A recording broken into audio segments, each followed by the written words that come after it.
بسم اللہ الرحمن الرحیم۔ السلام علیکم۔ میرا نام زنیرہ ہے۔ آج میں آپ کو اپنی زندگی کی وہ کہانی سنانے جا رہی ہوں جس میں دکھ زیادہ ہیں اور خوشیاں کم۔ یہ کہانی کسی اور کی نہیں، میری ہے، ایک ایسی بیٹی کی جو پیدا ہونے سے پہلے ہی ناپسندیدہ ٹھہرا دی گئی تھی۔ کہتے ہیں کہ بچہ خدا کی دین ہے، لیکن میرے گھر میں یہ دین بھی شرطوں کے ساتھ مانگی گئی تھی۔ میری پیدائش پر خوشی نہیں منائی گئی، بلکہ غصے اور شرمندگی کا ماحول پھیل گیا۔ میں اس وقت دنیا میں آنے والی تھی جب میرے باپ نے میری ماں کو کھلے الفاظ میں کہا تھا، بیٹا ہونا چاہیے ورنہ اس گھر میں تیرے لیے کوئی جگہ نہیں بچے گی۔ میری ماں خاموش رہی، اس نے کبھی اپنے دل کا دکھ زبان پر نہ لایا، مگر میں جانتی ہوں وہ ہر رات رب کے سامنے ہاتھ اٹھا کر دعا مانگتی تھی کہ اللہ اس گھر کو بیٹے سے نواز دے تاکہ اس کی عزت بچ سکے۔ میری دادی بھی بار بار یہی کہتی، ہمارے خاندان میں پہلی اولاد ہمیشہ بیٹا ہی ہوئی ہے، بیٹی پیدا ہوئی تو یہ ہمارے لیے منحوس ثابت ہوگی۔ میری ماں کی آنکھوں میں آنسو آتے، لیکن وہ کسی کے سامنے کچھ نہ کہتی۔ وہ صرف میری سانسوں کی حفاظت چاہتی تھی، لیکن تقدیر کو کچھ اور ہی منظور تھا۔ ان کی دعائیں بیٹی کی صورت میں قبول نہ ہوئیں اور میں دنیا میں آ گئی۔ میری پیدائش پر میرے باپ کا رویہ ایسا بدل گیا جیسے کسی نے دل پر بوجھ رکھ دیا ہو۔ وہ کمرے میں آیا، ایک بار میری طرف دیکھا بھی نہیں، بس ماں پر نگاہ ڈالتے ہی بولا، یہی دن دیکھنا باقی رہ گیا تھا، لڑکی ہمیں اس کی ضرورت نہیں تھی، اور پھر زور سے دروازہ بند کر کے چلا گیا۔ میری ماں نے مجھے گود میں لیا اور آنسوں کے ساتھ میرے کان میں کہا، بیٹی تو اللہ کی امانت ہے، میں تجھے کبھی کمزور نہیں ہونے دوں گی۔ میرے باپ نے میرے آنے کے بعد کبھی ماں کو سکون سے سانس نہ لینے دیا۔ ذرا ذرا سی بات پر جھگڑنا، تانے دینا اور کبھی کبھار ہاتھ بھی اٹھا لینا اس کا معمول بن گیا۔ گاؤں کے لوگ جانتے تھے کہ ہمارے گھر کے اندر سکون نام کی کوئی چیز نہیں۔ میری دادی ماں کو ہر وقت آنے دیتی، لڑکی ہی پیدا کرنی تھی، اب اس کے ساتھ جی لے، ہمارا خاندان بیٹے کے بغیر کیسے آگے بڑھے گا۔ وقت گزرتا گیا، میں آہستہ آہستہ بڑی ہو رہی تھی، لیکن گھر میں خوشی کا کوئی لمحہ نہیں آتا۔ ماں ہر پل خوف میں جی رہی تھی، باپ کبھی کبھی شہر سے واپس آتا تو ماحول مزید تلخ ہو جاتا، وہ میری طرف دیکھنا بھی گوارا نہ کرتا۔ کئی بار جب ماں کھانے میں ذرا سی کمی کر دیتی تو وہ برتن پھینک دیتا اور کہتا، تیری وجہ سے میری قسمت خراب ہو گئی ہے۔ میری ماں اندر ہی اندر ٹوٹ رہی تھی، لیکن اس نے کبھی ہمت نہیں ہاری۔ وہ جانتی تھی کہ میں اس کے لیے ہی سب کچھ ہوں۔ میری دادی کی موت ہوئی تو گھر کا ماحول مزید بدل گیا۔ وہ واحد سہارا بھی ختم ہو گیا جس کے سائے میں ماں کبھی کبھی سکون کی سانس لیتی تھی۔ دادی کی جانے کے بعد باپ نے جیسے فیصلہ کر لیا ہو کہ اب اس سے کسی کی پرواہ نہیں۔ ایک دن ماں نے رو رو کر کہا، کچھ دن ہمارے ساتھ گزار لو، یہ بچی تمہاری بھی ہے۔ لیکن وہ سخت لہجے میں بولا، یہ بچی میری نہیں، یہ میرا بوجھ ہے اور میں اب یہ بوجھ نہیں اٹھا سکتا۔ میں صرف 8 سال کی تھی جب اس نے ہمیشہ کے لیے ہمارا ساتھ چھوڑ دیا۔ وہ شہر چلا گیا اور کبھی پلٹ کر نہ آیا۔ اس دن مجھے پہلی بار احساس ہوا کہ والد کا نہ ہونا کتنا بڑا دکھ ہے، لیکن ماں کے لیے یہ دکھ کہیں زیادہ گہرا تھا۔ اس نے کئی دن تک اسے ڈھونڈنے کی کوشش کی، گاؤں کے لوگوں سے پوچھا، شہر جانے والوں سے خبر لی، لیکن کہیں کچھ پتہ نہ چلا۔ ہر دروازہ بند ملا۔ دادی کے انتقال کے بعد گاؤں کے لوگ بھی ہم پر طنز کرنے لگے۔ کوئی کہتا، شوہر چھوڑ کر گیا ہے، اب کیسے گزارا ہوگا۔ کوئی ہنستا اور کہتا، بیٹی کے نصیب ہی ایسے ہیں، اسی نے ماں کو اکیلا کر دیا۔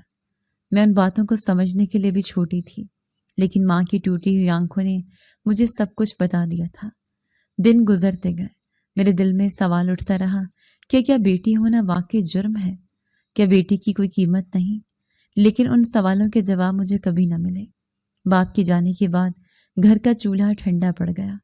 اماں کئی دن تک خاموش بیٹھی رہیں۔ گاؤں والے آ کر طرح طرح کی باتیں کرتے، کوئی ہمدردی کے نام پر تانا دیتا تو کوئی سیدھا سیدھا کہہ دیتا، اب یہ عورت کیسے گزر بسر کرے گی۔ اماں سب سنتی رہتی اور بس آنکھیں جھکا لیتی۔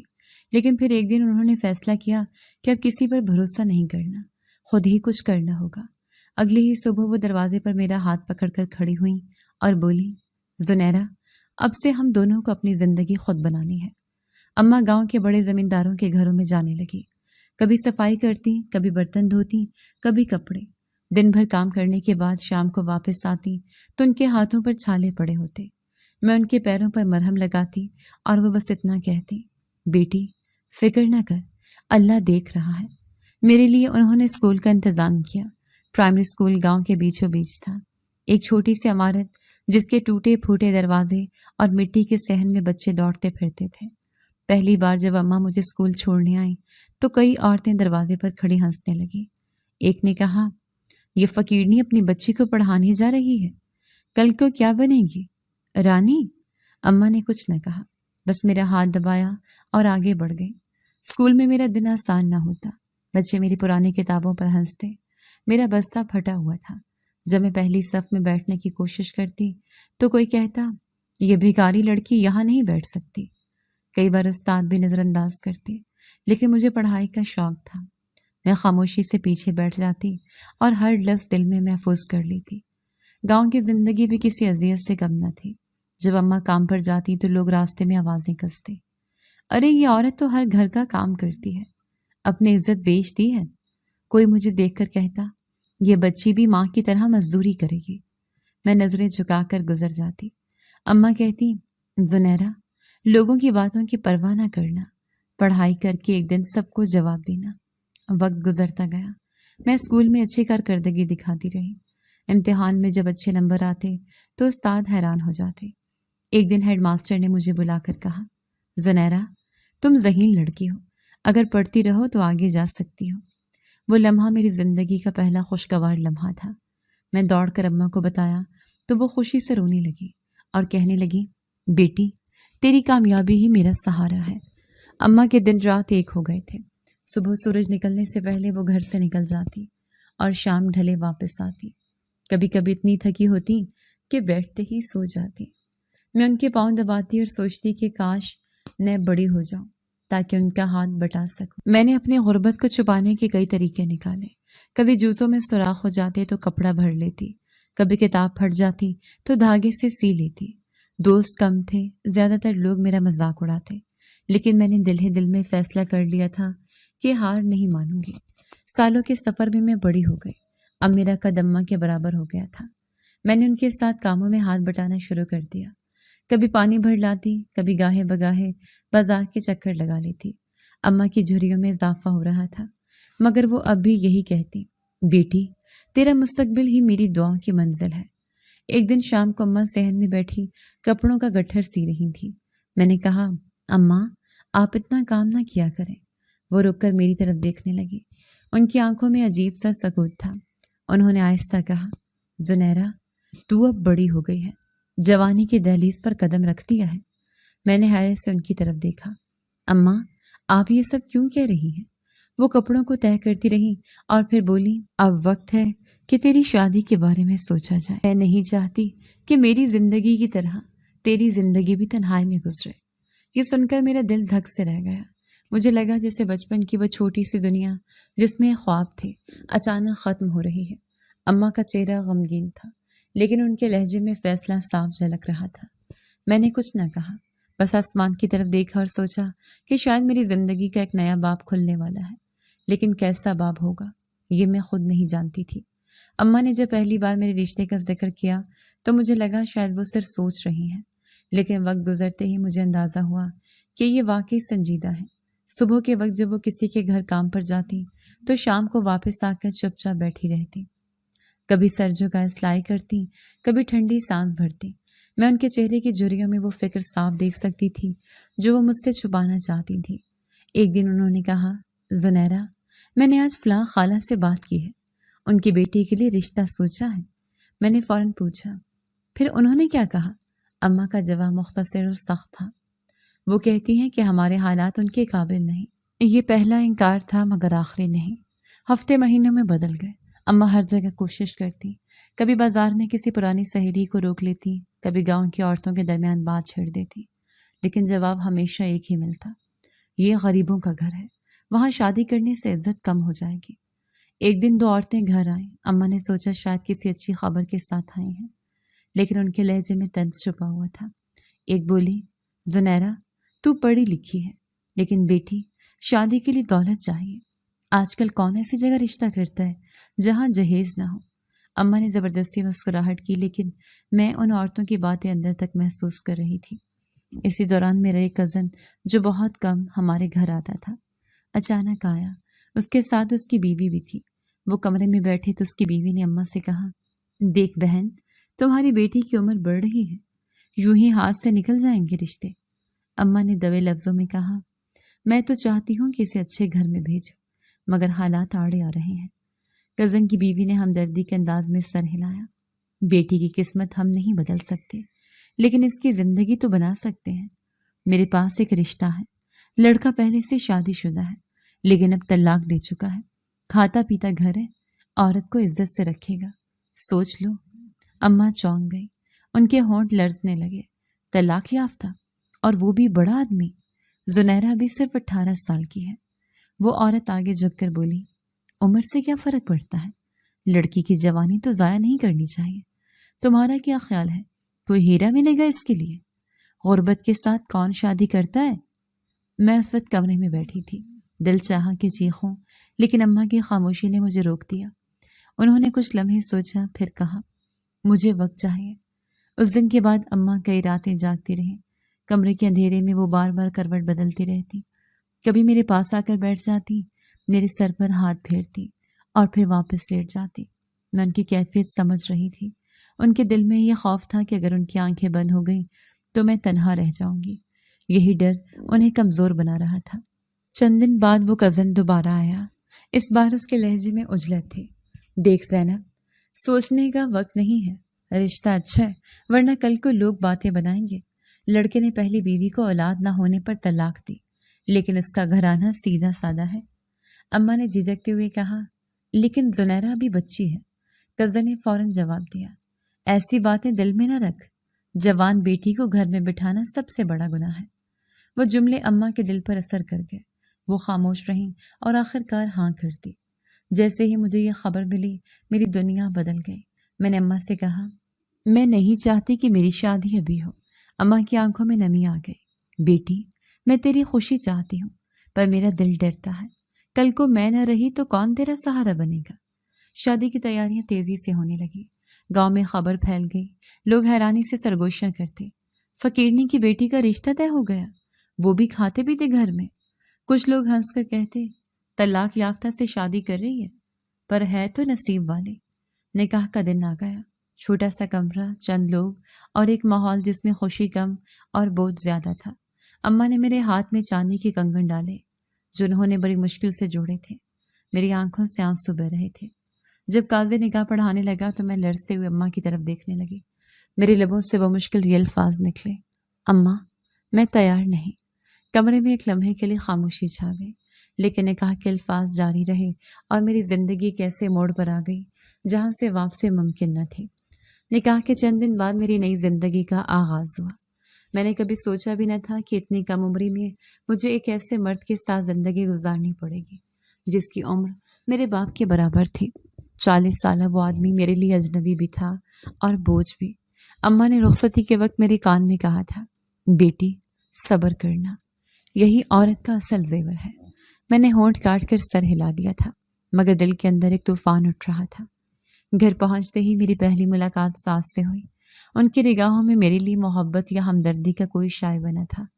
انہوں نے مجھے سر سے پاؤں تک دیکھا اور کہا، اب اس گھر میں قدم رکھا ہے تو کان کھول کر سن لو، یہاں آرام کرنے والی بہو نہیں چاہیے۔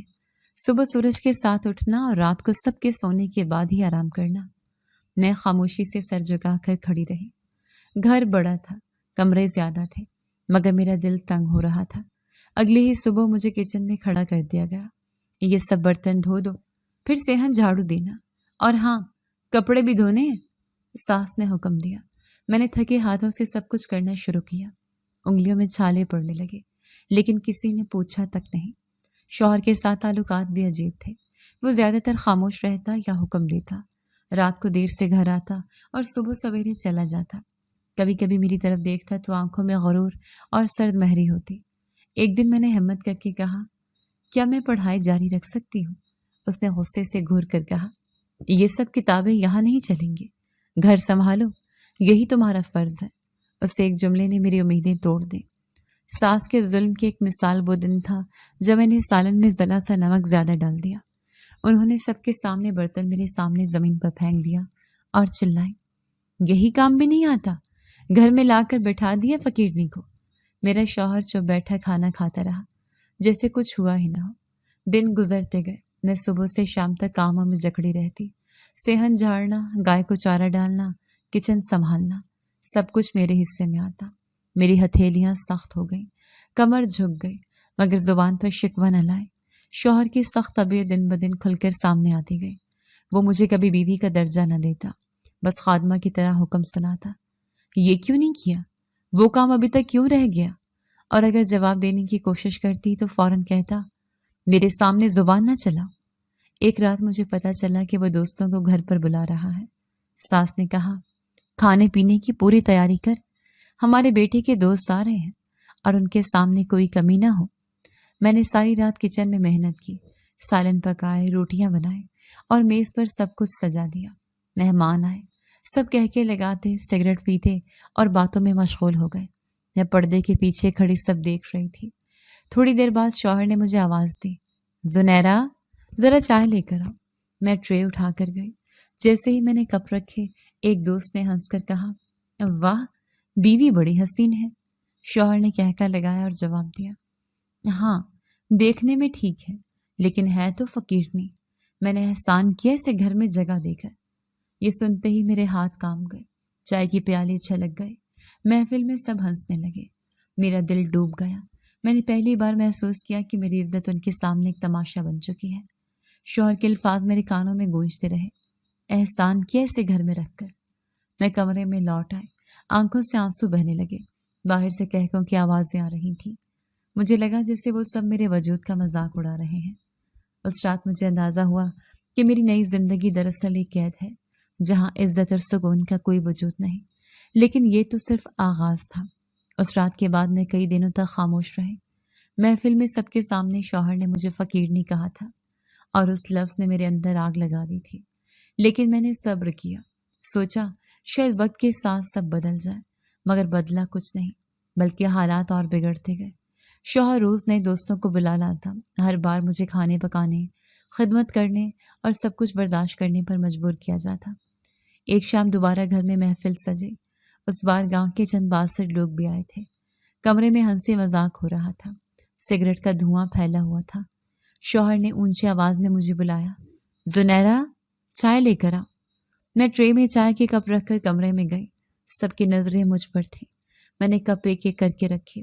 اچانک شوہر نے زور کا کہکا لگایا اور بولا، یہ دیکھو میری بیوی خوبصورت تو ہے لیکن حقیقت میں ایک فقیرنی ہے۔ میں نے اسے گھر دے کر بڑا احسان کیا ہے۔ سب لوگ ہنسنے لگے۔ میرا دل ٹوٹ کر رہ گیا۔ وہ لفظ دوبارہ میرے کانوں میں زہر کی طرح اترا، فقیرنی۔ ایک دوست نے سگریٹ کا کش لگایا اور میری طرف اشارہ کر کے بولا، یار اتنی حسین بیوی کو تو اکیلا رکھنا زیادتی ہے، کبھی ہمیں بھی موقع دے دے۔ اس کی بات سن کر پورے کمرے میں کہکے گونج گئے۔ میرا جسم کانپنے لگا۔ میں نے سر جھکا لیا۔ شوہر نے ہنستے ہوئے کہا، کیوں نہیں، دوستوں کا بھی حق ہوتا ہے۔ اس جملے کے ساتھ ہی سب کی نظریں مزید بھدی ہو گئی۔ میں لرزتے ہاتھوں سے ٹرے سنبھالنے لگی۔ میری برداشت کی حد ختم ہو گئی۔ میں آگے بڑھی، ٹرے میز پر رکھتی اور شوہر کے قریب جا کھڑی ہوئی۔ اس کے چہرے پر غرور اور ہنسی تھی۔